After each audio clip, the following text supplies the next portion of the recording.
Media is at Aviation Festival 2019, and I've just managed to catch up with Katrin Rieger, who is the VP of Customer Experience and Product at Eurowings, and she just finished giving a fantastic presentation about how to retain loyalty when the going gets tough. Right. Which is tough. So why don't you tell us the story that you told on stage? What happened last summer? What happened last year?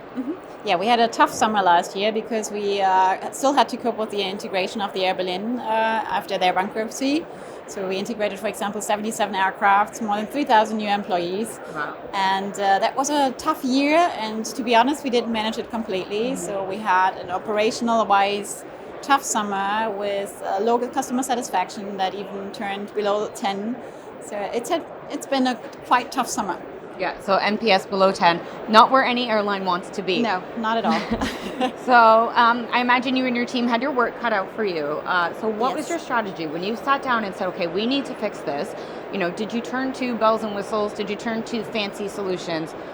No, we got back to the basic, to be honest, and we've set up a cross-functional team with all departments, from maintenance, from ground-ups, from product management, from the IT as well, to really go through the different aspects and really looking at how can we improve the processes, how can we become more stable, how can we be more reliable to the customer, and especially focusing on customer communication. How can we be more transparent and how can we communicate with the customer in a better way?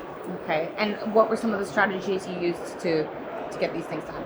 We, for example, set up videos on Facebook with our operations center head off to really inform customers what's going on, if there's a strike, if there's some weather irregularities, to be on time with some information for them. And I think there was a campaign as well with some travel agents. You guys basically came out and said, we're sorry, here's what went wrong, and here's what we're doing to fix it. Like really honest and transparent. Yes, yeah. So we have B2B, B2C newsletters informing about what has been going on there. We say sorry for that and how we want to improve. And you did a lot of things too just to ensure stability, like backup aircraft. You increased the number of people available in the call center. Right, yeah. Anything else? Yeah, for example, everybody from the administrative part really helped out at the airport, for example, last summer. So they were there to give some hand at the check-in, informing customers. So everybody had to be there and to help out. Okay.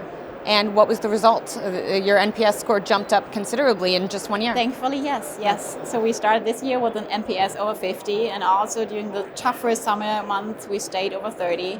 So we are much more resilient than last year and much more stable. Okay, and then where are you at now in terms of integrating the two brands that you mentioned at the beginning of the interview?